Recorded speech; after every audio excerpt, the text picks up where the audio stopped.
পোশাক শিল্পে অশনির সংকেত, শ্রমিক ছাঁটাইয়ের কথা ভাবছেন মালিকরা। করোনায় একদিনে ৩৫ জনের মৃত্যু, বজ্রপাতে ১৪ জনের। করোনা থেকে মানুষকে রক্ষায় প্রাণপণ চেষ্টা করছি বললেন প্রধানমন্ত্রী। প্লাজমার জন্য হাহাকার, প্রয়োজন ডোনারদের ডাটাবেজ। এবং আগামী বাজেটের বড় অংশই ব্যয় হবে করোনা মোকাবেলায়।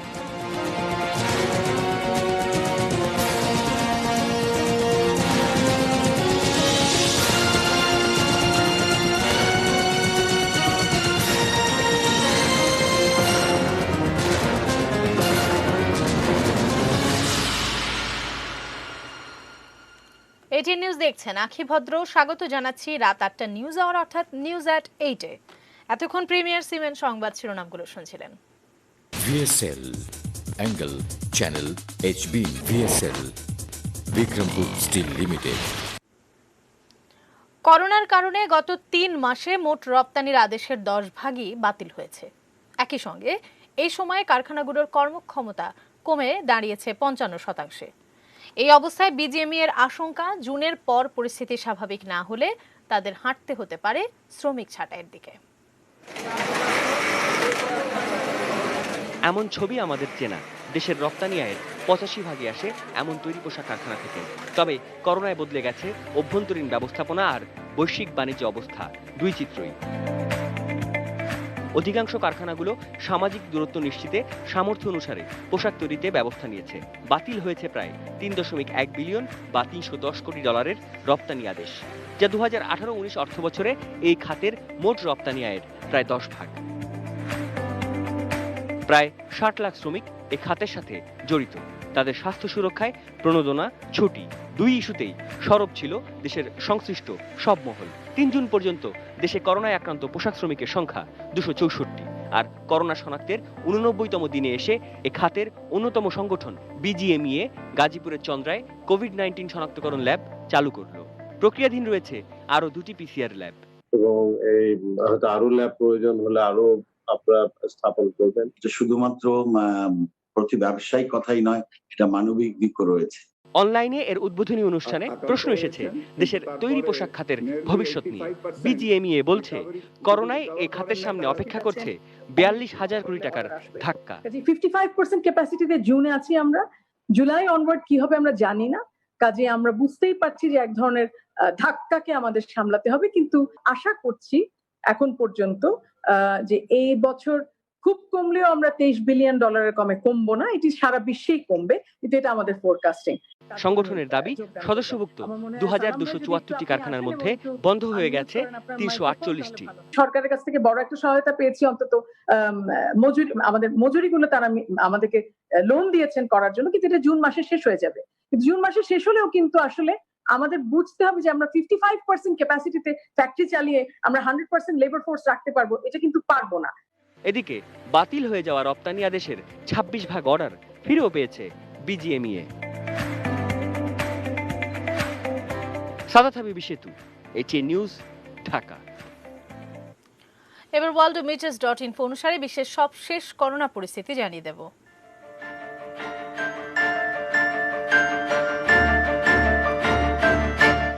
সারা বিশ্বে আক্রান্তের সংখ্যা ৬৬,০৮,৩৮৯। সুস্থ হয়েছেন ৩১,৯৩,৮৬৫ জন এবং মৃতের সংখ্যা ৩,৮৮,৫৮৭।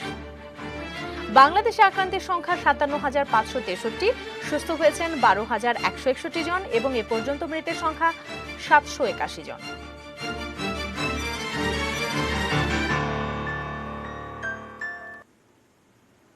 দেশে করোনা আক্রান্ত হয়ে একদিনে আরো ৩৫ জন মারা গেছেন, আর এর নিয়ে মোট মৃত্যুর সংখ্যা ৭৮১ জনে পৌঁছেছে। ২৪ ঘন্টায় নতুন করে কোভিড-১৯ রোগী শনাক্ত হয়েছেন ২,৪২৩ জন, আর এতে করে দেশে করোনা আক্রান্তের সংখ্যা ৫৭,৫৬৩ ছাড়ালো। এ সময় সুস্থ হয়েছেন ৪৭০ জন। বৃহস্পতিবার দুপুরে অনলাইন ব্রিফিংয়ে এই তথ্য জানায় স্বাস্থ্য অধিদপ্তর। যা নমুনা পরীক্ষা হয়েছে তাতে শনাক্ত হয়েছে গত ২৪ ঘন্টায় ২,৪২৩ জন। এ পর্যন্ত শনাক্ত ৫৭,৫৬৩ জন, শনাক্তের হার ১৯.০৯%। এ পর্যন্ত সুস্থ ১২,১৬১ জন, শনাক্ত বিবেচনায় সুস্থতা হার ২১.১৩%। গত ২৪ ঘন্টায় মৃত্যুবরণ করেছেন ৩৫ জন, এ পর্যন্ত ৭৮১ জন, শনাক্ত বিবেচনায় মৃত্যুর হার ১.৩৬%। অন্য প্রসঙ্গ এবার, বজ্রপাতে দেশের ৫ জেলায় ১৪ জনের মৃত্যু হয়েছে, আহত হয়েছেন আরও ৭ জন। বিকেলে ময়মনসিংহের ফুলবাড়িয়ায় বজ্রপাতে ২ কিশোর, জঙ্গলবাড়িয়া এলাকার মোতালেব ও আসিম পাটুলি খামখেয়ালি এলাকার রবিন মারা যায়। এছাড়া উপজেলার বিদ্যানন্দ গ্রামে ইমরান নামে একজনের মৃত্যু হয়। সকালে সুনামগঞ্জের দিরায়ে ছায়ার হাওরে মাছ ধরতে গিয়ে বজ্রপাতে মারা যায় কিশোর তকবির হোসেন। আহত হয় আরও ২ কিশোর। আহত ২ জনকে দিরাই উপজেলা স্বাস্থ্য কমপ্লেক্সে ভর্তি করা হয়েছে। দুপুরে জয়পুরহাটের পারুলিয়া গণকবাড়ি এলাকায় টিউবওয়েলে গোসল করার সময় প্রচণ্ড বৃষ্টির সাথে বজ্রপাতে সুকমল সরকার সুকু নামে এক কৃষকের মৃত্যু হয়। এছাড়া বজ্রপাতে বগুড়ায় ৪ জন নিহত ও ৩ জন আহত, কুষ্টিয়ার কুমারখালীতে 2 জন, পাবনার চাটমোহর ও সুজানগরে 2 জন ও হবিগঞ্জে 1 জন মারা যান। আহত হন আরও 2 জন।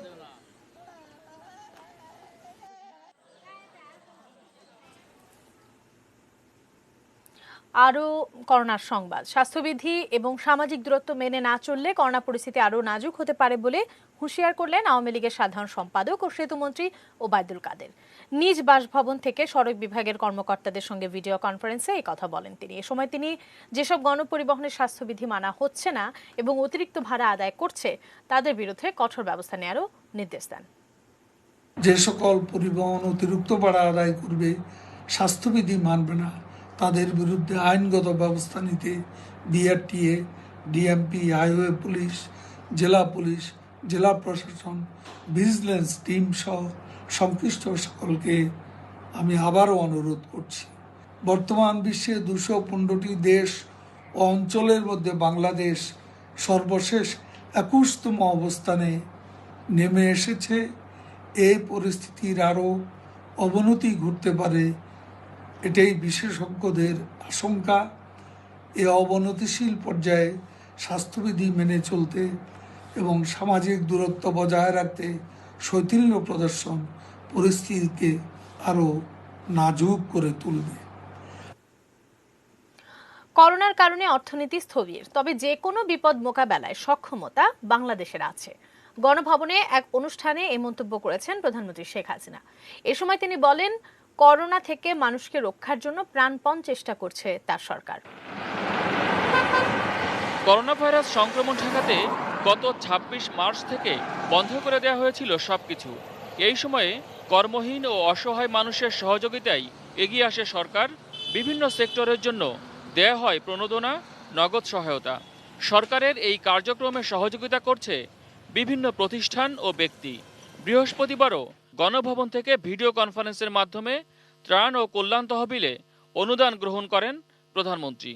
বাংলাদেশের জনগণের মাঝে এই আন্তরিকতাটা আছে দেখেই কিন্তু এখনো আমাদের দেশের মানুষ অন্ততপক্ষে তারা খেতে পারছে বা তারা চলতে পারছে। প্রধানমন্ত্রী বলেন, যখন এগিয়ে যাচ্ছে বাংলাদেশ, তখন করোনা ভাইরাসের সংক্রমণ শুরু হয়, স্থবির হয়ে যায় অর্থনৈতিক কার্যক্রম। তবে এই অবস্থা কাটিয়ে ওঠা সম্ভব বলে আশা প্রধানমন্ত্রীর।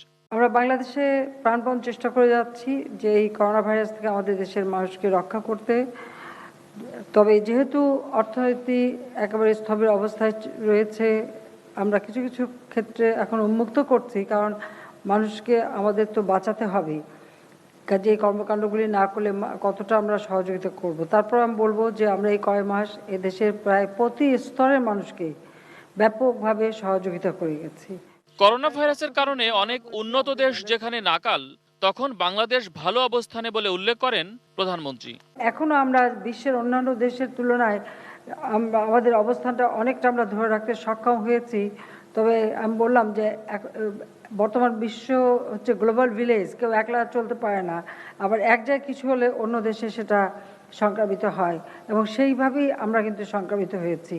কাজে তারপর আমরা চেষ্টা করে যাচ্ছি যে দেশের মানুষকে সুরক্ষিত করতে, তাদের স্বাস্থ্য সুরক্ষিত করা, তাদের অর্থনৈতিক কর্মকাণ্ড সচল করা, তাদের সামাজিক নিরাপত্তা দেওয়া, সব দিক থেকেই যেহেতু আমরা কাজ করতে পারি। করোনা মহামারীর মধ্যেই ঘূর্ণিঝড় আমপানে ক্ষতিগ্রস্ত দেশের দক্ষিণ পশ্চিমাঞ্চলের মানুষ। প্রধানমন্ত্রী জানান, তাদেরও সহযোগিতা অব্যাহত থাকবে। সাধারণ মানুষের কাজে লাগবে। সবাইকে ধন্যবাদ। মহসিন কবির, এটিএন নিউজ, ঢাকা। প্লাজমা নিয়ে চলছে হাহাকার। সম্ভাব্য ডোনারের খোঁজ পাওয়ার কোনো ডাটাবেজ নেই কোথাও, এমনকি কোন রোগীকে প্লাজমা দিতে হবে এ নিয়েও সাধারণের ধারণা না থাকায় প্রায় সবাই খুঁজছেন প্লাজমা ডোনার। তবে এই অবস্থা বদলাতে কাজ শুরু করেছে স্বেচ্ছাসেবী কিছু সংগঠন।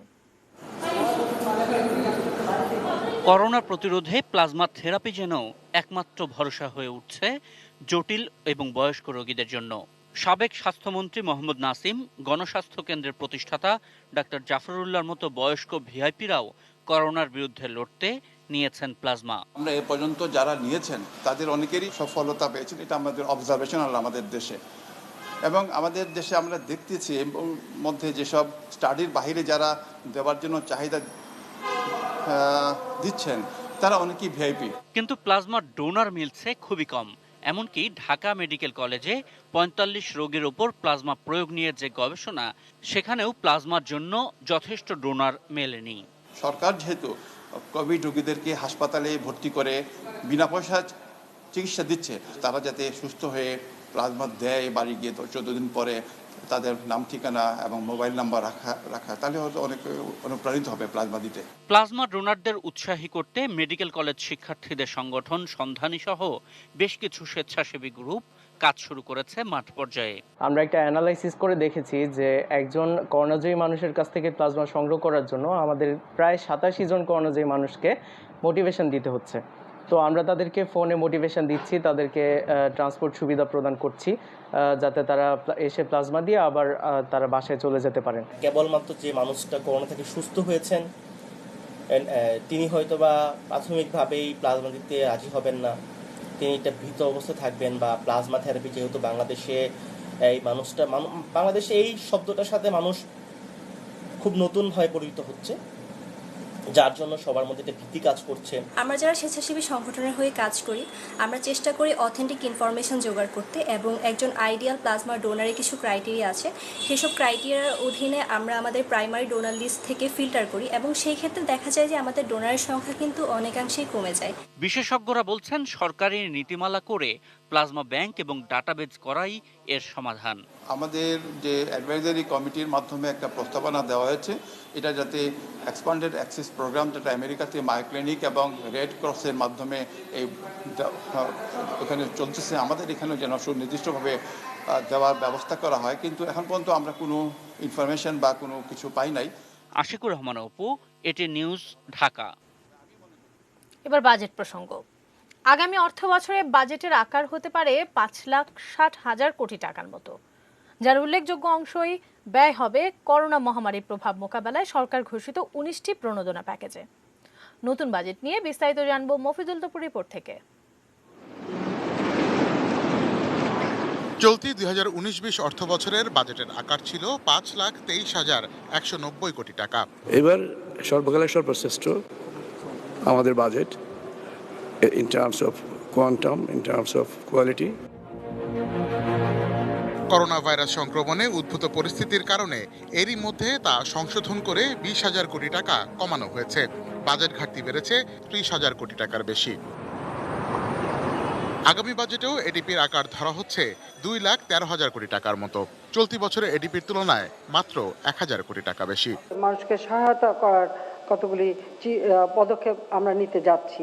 আগামী অর্থ বছরেও চলমান উন্নয়ন প্রকল্পে অর্থায়ন অব্যাহত রাখবে সরকার। বিশেষ করে পদ্মা সেতু এবং মেট্রো রেলের মতো ফাস্ট ট্র্যাক প্রকল্পগুলো প্রয়োজনীয় বরাদ্দ পাবে আগামী অর্থ বছরেও। এই সুযোগ নিয়ে কেউ যেন আবার কোনো রকমের দুর্নীতি বা কোনো অনিয়ম, কোনো অপব্যবহার যেন কেউ না করবেন। করোনা মোকাবেলায় ইতিমধ্যেই প্রধানমন্ত্রী ১৯টি প্রণোদনা প্যাকেজ ঘোষণা করেছেন টাকার অঙ্কে, যার মোট পরিমাণ ১,০৩,১১৭ কোটি টাকা। এসব প্যাকেজ ইতিমধ্যেই বাস্তবায়ন শুরু হয়ে যাওয়ায় আগামী বাজেটেও ধারাবাহিকতা বজায় রাখতে বড় ধরনের চাপ পড়বে ব্যয় বরাদ্দের ক্ষেত্রে। যাদের জন্য বাজেট, এত সব খরচের হিসাব মেলাতে যে অর্থমন্ত্রীর চিন্তা রাজস্ব সংগ্রহ নিয়ে। সরকারের অর্থ বিভাগের হিসাব বলছে চলতি অর্থ বছরের 3,77,810 কোটি টাকার রাজস্ব আদায়ের লক্ষ্যমাত্রার বিপরীতে 55,000 কোটি টাকার রাজস্ব আয় কম হতে পারে।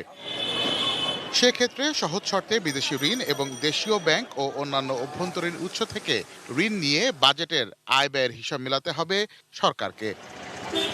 করোনার ধাক্কায় চলতি অর্থবছরের বাজেট ঘাটতি লক্ষ্যমাত্রার চেয়ে বাড়লেও আগামী অর্থ বছরে তা 5% মধ্যেই রাখার প্রত্যাশা অর্থমন্ত্রীর।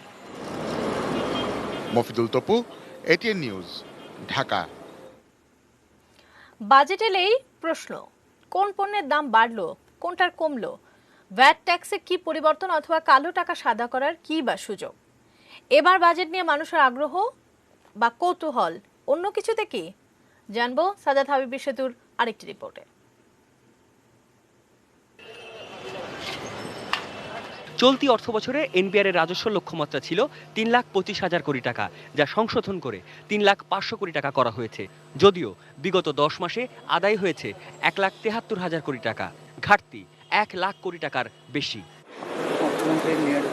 এমন বাস্তবতায় নিজের দ্বিতীয় বাজেট ঘোষণা করতে যাচ্ছেন অর্থমন্ত্রী আ.হ.ম মুস্তফা কামাল। 5,60,000 কোটি টাকার বিশাল বাজেটে রাজস্ব বোর্ডের মাধ্যমে 3,30,000 কোটি টাকা আয় করতে চান অর্থমন্ত্রী। টার্গেট বাড়লেও ছাড়ের আভাসই বেশি। 5 বছর ধরে অপরিবর্তিত থাকা 2.5 লাখ টাকার করমুক্ত আয় সীমায় হাত দিতে আগ্রহী নয় সরকার। ব্যক্তিকরের পাশাপাশি দেশের সেবা ও শিল্প খাতকে স্বস্তি দিতে কর্পোরেট কর হারে 2.5% পর্যন্ত ছাড় আসতে পারে। আর প্রণোদনা প্যাকেজ ব্যাংক নির্ভর হওয়ায় ব্যাংকের কর্পোরেট ট্যাক্স কমাটাও স্বাভাবিক। কর হার হ্রাস করাটা ঠিক হবে না।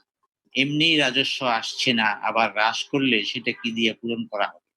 সবচেয়ে আমাদের বেশি নজর দিতে হবে কিছু কিছু সেক্টর আছে যেটি করোনা ভাইরাস সংক্রমণ কালেও ভালো কাজ করছে, যেমন মোবাইল ফোন সেক্টর। তাছাড়া সিগারেট কোম্পানিগুলিও হয়তো আমরা যদি ভালো পলিসি করি তাহলে ভালো চলবে। শুল্ক আর ভ্যাট খাতে খুব বেশি পরিবর্তন আনার পরিকল্পনা নাই। শিল্প উৎপাদনে গতি ফেরাতে কাঁচামালের শুল্ক হার বাড়বে না। করোনাকালে স্বাভাবিকভাবেই ওষুধ শিল্পে ব্যবহৃত পণ্য ও মেডিকেল যন্ত্রাংশ আমদানিতে শুল্ক কমতে পারে। তবে বিলাসবহুল আইটেম যেমন গাড়ি, ইলেকট্রনিক্স সামগ্রীর উপর শুল্ক বাড়ানোর পরিকল্পনা রয়েছে। সরকারের সামনে ব্যাংকিং সিস্টেম থেকে যতটা সম্ভব লোন নিল, আরেকটা হইল যে আমাদের যে ডেভেলপমেন্ট পার্টনার্স আছে তাদের সাথে এখনই আলোচনা চলছে এবং আলোচনা অব্যাহত রাখতে হবে। যাদের কাছ থেকে বাজেট সাপোর্টের প্রতিশ্রুতি পাওয়া গেছে অথবা পাওয়া যেতে পারে তাদের সাথে যোগাযোগ করতে হবে। আমাদের মূল এবার লক্ষ্য হওয়া উচিত যে কিভাবে আমরা এনফোর্স করতে পারি কর ফাঁকি, আমরা কিভাবে এনফোর্স করতে পারি যে প্রত্যক্ষ কর যেখানে দেওয়ার কথা সেটা ঠিকমতো আসছে কিনা, আমরা কিভাবে এনফোর্স করতে পারি যে টাকা আমাদের দেশ থেকে চলে যাচ্ছে। লক্ষ্য অর্জনে মাঠ পর্যায়ে ভ্যাট আদায় বাড়াতে ফিসক্যাল ডিভাইস ইডিএফ এর মতো অটোমেশনে জোর দেওয়া আর রাজস্ব বোর্ডের কর্মকর্তাদের সর্বোচ্চ সততার সাথে কাজ করার উপর বিশেষ জোর দিয়েছেন বিশ্লেষকরা। সাদাত হাবিবি সেতু, এটিএন নিউজ, ঢাকা। সময় হলো ম্যাজিস্ট্রেট বিরতি নেবার, এরপর জানিয়ে ফিরছি।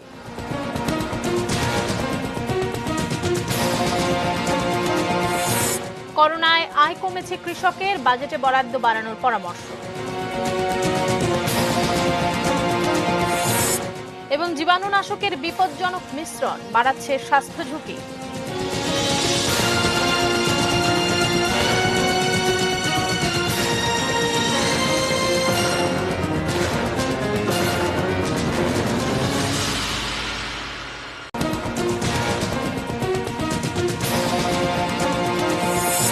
পোশাক শিল্পে অশনির সংকেত, শ্রমিক ছাঁটাইয়ের কথা ভাবছেন মালিকরা।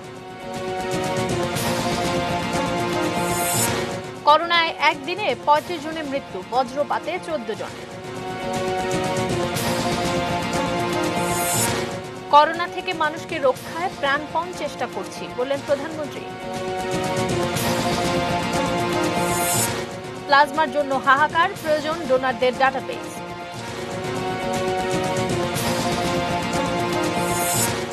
এবং আগামী বাজেটের বড় অংশই ব্যয় হবে করোনা মোকাবেলায়।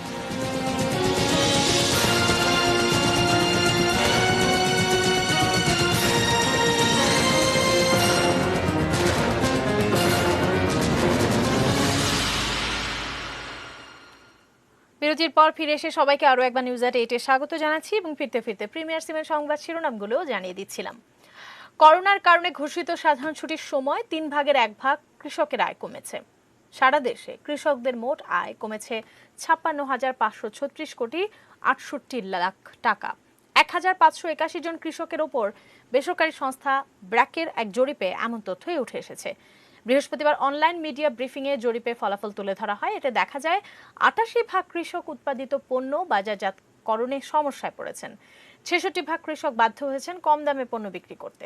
জরিপে অংশ নেওয়া 39% কৃষকের ব্যাংক হিসাব নেই উল্লেখ করে বলা হয় তারা কিভাবে সরকারি ঋণ সহায়তা পাবে সেটি স্পষ্ট করা উচিত। কৃষি অর্থনীতিবিদ ডক্টর এম.এ. সাত্তার মণ্ডল এবারের বাজেটে কৃষিতে বিশেষ বরাদ্দের পরামর্শ দেন। আমি ইতিমধ্যেই যেটা বাজেটে লিখেছি সেটা কিন্তু আমি আরেকবার বলি, আমি কিন্তু বলেছি যে এই বছরের জন্য ব্যতিক্রমী বাজেট। আমি কিন্তু যে রেকমেন্ডেশনটা বলেছি সেটা সব সময় সব বছরের জন্য হবে তা না। যদি করোনা এরকম প্রলং করে তাহলে তাদের স্বাস্থ্য সুরক্ষার জন্য তাদেরকে খুবই কিছু সমর্থন দেওয়ার প্রয়োজন হতে পারে।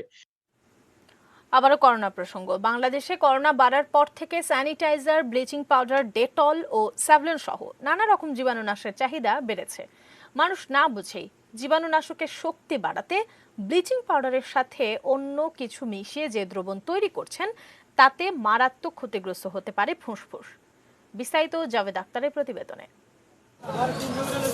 ব্লিচিং পাউডারের মূল উপাদান ক্যালসিয়াম ক্লোরো হাইপোক্লোরাইড। করোনাকালীন সময়ে সবচেয়ে সহজলভ্য জীবাণুনাশক হিসেবে এই দ্রব্যের ব্যবহার শুরু হয়। বাংলাদেশে করোনা রোগী বাড়ার সাথে সাথে বাড়তে থাকে ব্লিচিং পাউডারের চাহিদাও। কিন্তু অনেকেই নিজেদের মতো করে ব্লিচিং পাউডারের সাথে ডেটল, স্যাভলন, স্যানিটাইজার মিশিয়ে এক ধরনের বিশেষ জীবাণুনাশক বানিয়ে যত্রতত্র ব্যবহার শুরু করেন।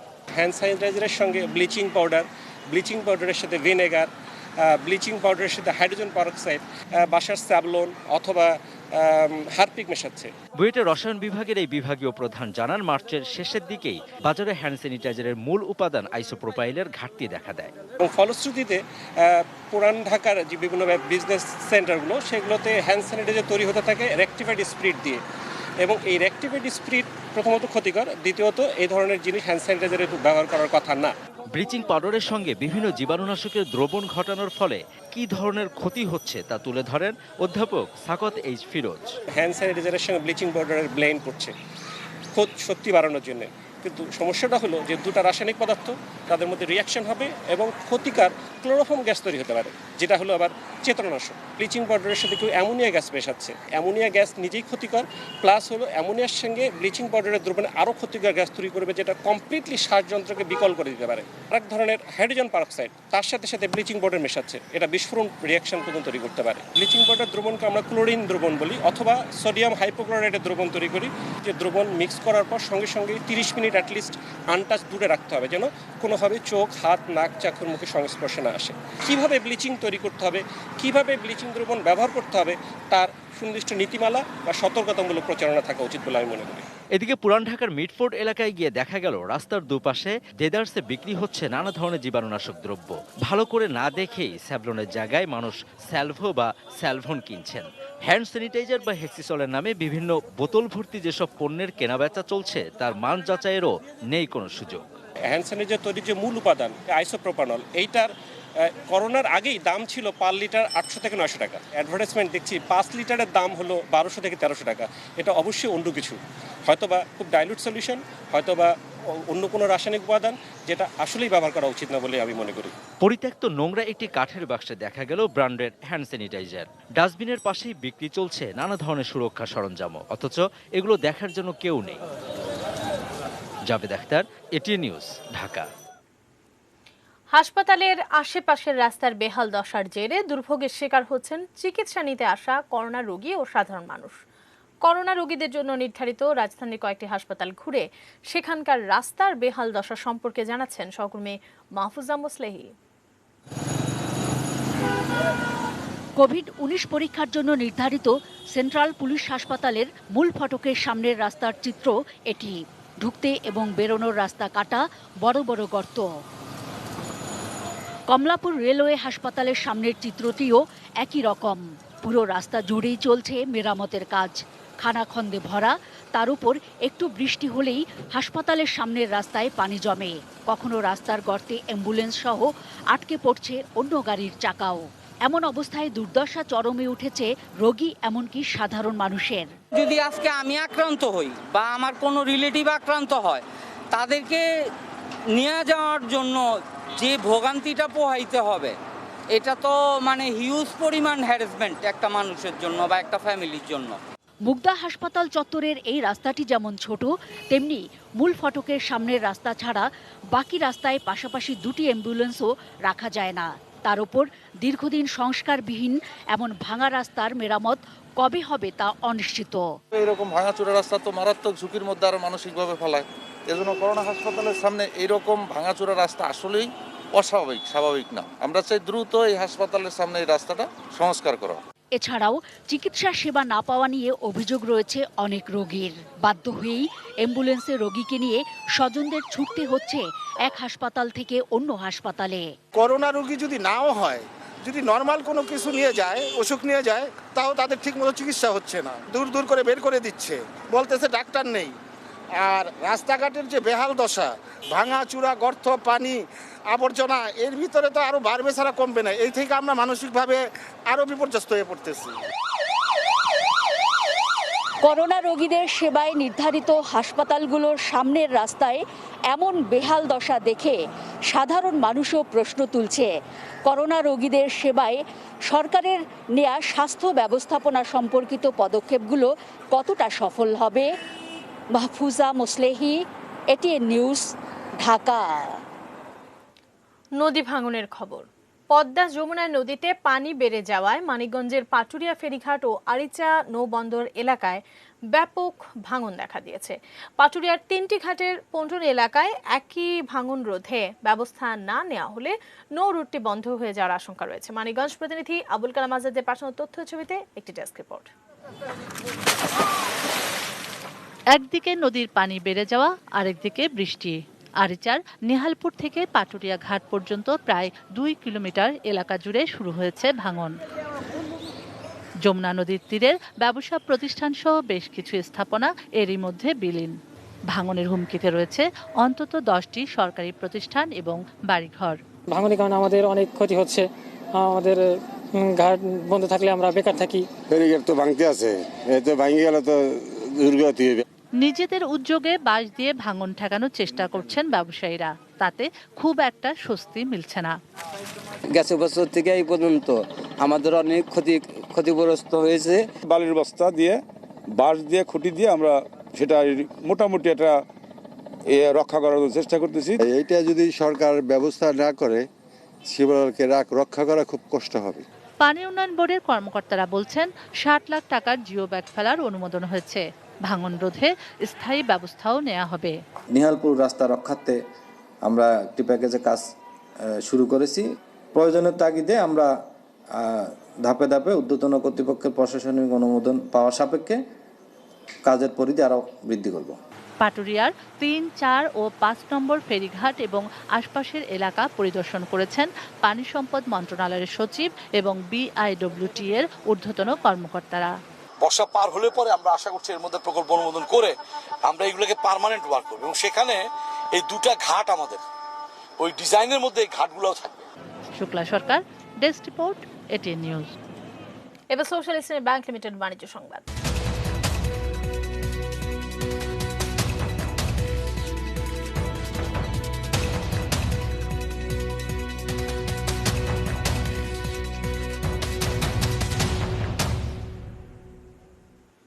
হংকং নিয়ে চীনের নতুন নিরাপত্তা আইনের প্রতি সমর্থন জানিয়েছে এইচএসবিসি ও স্ট্যান্ডার্ড চার্টার্ড ব্যাংক।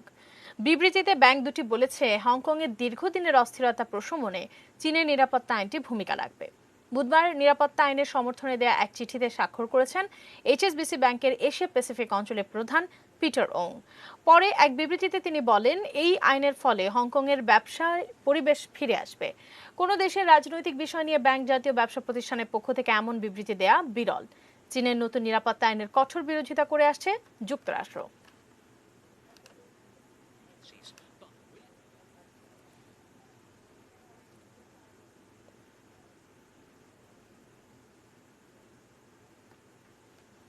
এবার মেটাল প্রেজেন্স কৃষি সংবাদ সুজলা সুফলা।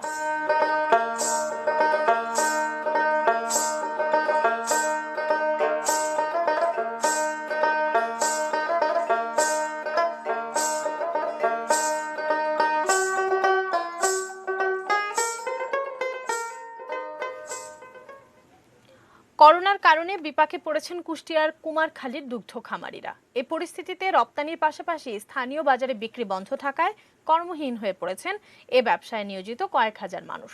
দুধ থেকে অনেকে ছানা তৈরি করে সংরক্ষণ করছেন, অনেকে আবার বিক্রি করতে না পেরে দুধ ফেলে দিচ্ছেন।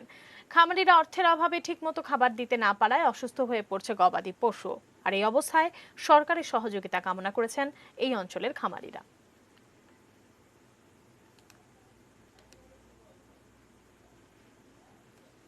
বাজেটের বিরোধী নিচ্ছে আবারও, এরপর জানিয়ে ফিরছি।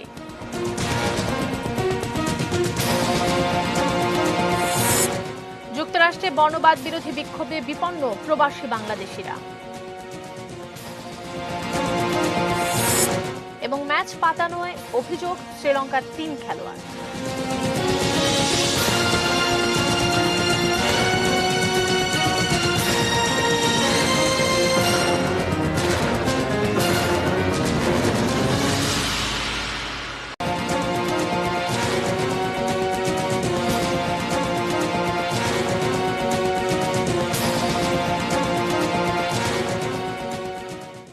বিরতির পর ফিরে এসে সবাইকে আরো একবার নিউজ এট 8-এ স্বাগত।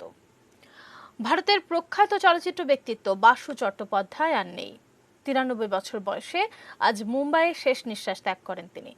বেলা 2টায় সান্তা ক্রুজে তার শেষকৃত্য সম্পন্ন হয়। দীর্ঘদিন ধরেই বার্ধক্যজনিত রোগে ভুগছিলেন পরিচালক বাসু চট্টোপাধ্যায়। 1930 সালে রাজস্থানের আজমের শহরে তার জন্ম। তার মৃত্যুতে চলচ্চিত্র জগতে নেমে এসেছে শোকের ছায়া। পরিচালক মধুর ভান্ডারকর টুইটারে লেখেন, প্রবাদ প্রতিম এই পরিচালকের মৃত্যুতে গভীরভাবে শোকাহত। তার সূক্ষ্ম রসবোধ এবং সহজ করে ছবির গল্প বলার ক্ষমতা সারা জীবন মনে থেকে যাবে। বাংলাদেশের মানুষ তাকে মনে রাখবে জনপ্রিয় নায়ক ফেরদৌসের আবিষ্কারক হিসেবে। বাসু চট্টোপাধ্যায়ের পরিচালনায় মিষ্টি প্রেমের ছবি হঠাৎ বৃষ্টিতে ফেরদৌস ও প্রিয়াঙ্কা জুটি লাখো দর্শকের মন জয় করে। এছাড়া তার পরিচালিত বিখ্যাত সিনেমাগুলো হলো সারা আকাশ, পিয়া কে ঘর, খট্টা মিঠা, চক্রব্যূহ, জিনা ইহা ও আপনে প্যারে। দূরদর্শনে প্রচারিত জনপ্রিয় টিভি সিরিজ ব্যোমকেশ বক্সী এবং রজনীও তাঁরই পরিচালনা। এবার আন্তর্জাতিক প্রসঙ্গ।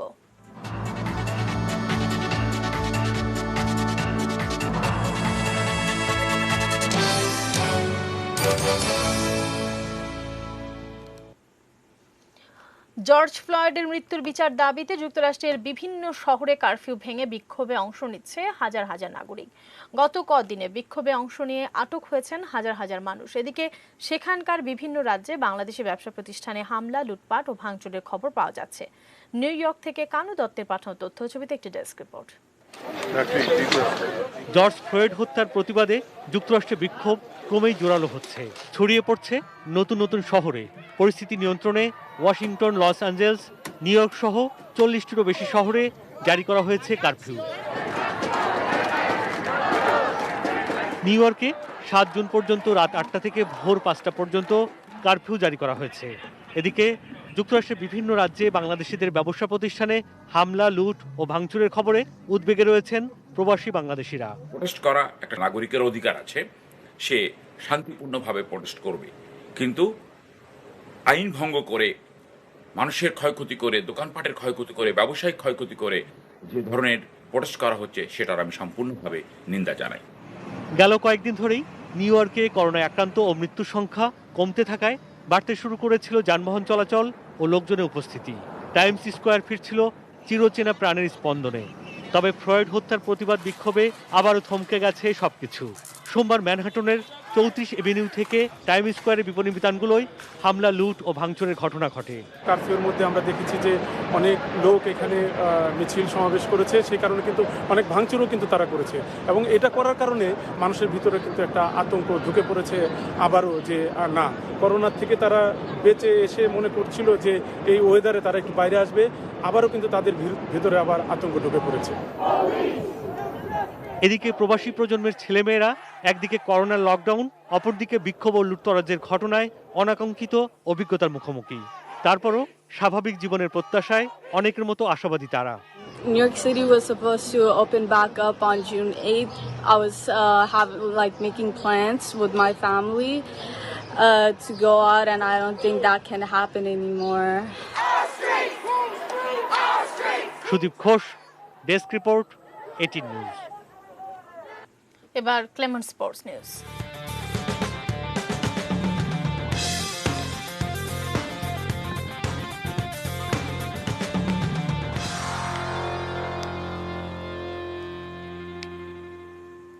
লঙ্কান 3 ক্রিকেটারের বিরুদ্ধে ম্যাচ পাতানোর অভিযোগ তদন্ত করছে আইসিসি। বিষয়টি নিশ্চিত করেছেন দেশটির ক্রীড়ামন্ত্রী দুল্লাস আলাহাপ্পেরুমা। গত মাসে হেরোইন সহ গ্রেফতার হন জাতীয় দলের সাবেক পেসার শেহান মধেরশঙ্কা, যে কারণে তাকে সব ধরনের ক্রিকেট থেকে নিষিদ্ধ করে লঙ্কান ক্রিকেট বোর্ড। সম্প্রতি আরও এক অঘটনের আভাস দিয়েছেন দেশটির ক্রীড়ামন্ত্রী। তবে আইসিসির তদন্তের কথা জানালেও অভিযুক্তদের নাম বলেননি তিনি, এমনকি তারা বর্তমান নাকি সাবেক ক্রিকেটার সেটাও জানাননি। এক বিবৃতিতে শ্রীলঙ্কা ক্রিকেট দাবি করেছে অভিযুক্ত 3 খেলোয়াড়ের কেউই বর্তমানে খেলছেন না। আন্তর্জাতিক ক্রিকেটে শ্রীলঙ্কা দলের খারাপ সময় নিয়ে উদ্বিগ্ন ক্রীড়ামন্ত্রী জানিয়েছেন ক্রিকেটের উন্নয়নে স্কুল ক্রিকেটে মনোযোগ দিচ্ছেন তারা।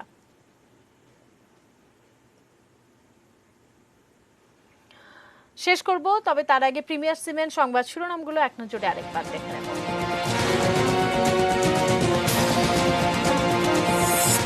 পোশাক শিল্পে অশনি সংকেত, শ্রমিক ছাঁটাইয়ের কথা ভাবছেন মালিকরা।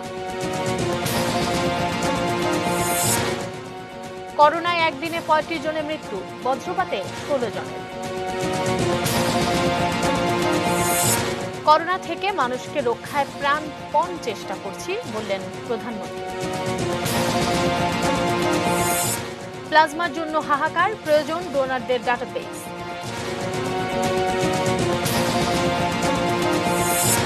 আগামী বাজেটের বড় অংশই ব্যয় হবে করোনা মোকাবেলায়।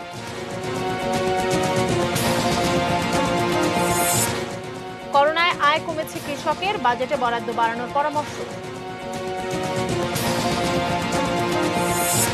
জীবাণুনাশকের বিপজ্জনক মিশ্রণ বাড়াচ্ছে স্বাস্থ্য ঝুঁকি।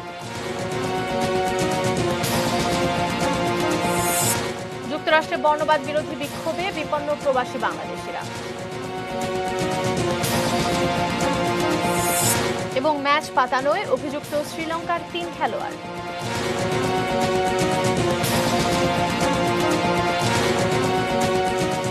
এই ছিল নিউজ এট 8 এর সঙ্গে থাকুন, দেখতে থাকুন এটিএন নিউজ। আর এটিএন নিউজের ব্রেকিং নিউজ আপনার মোবাইলে পেতে স্টার্ট লিখে স্পেস দিয়ে এটিএন লিখে পাঠিয়ে দিন নম্বরে।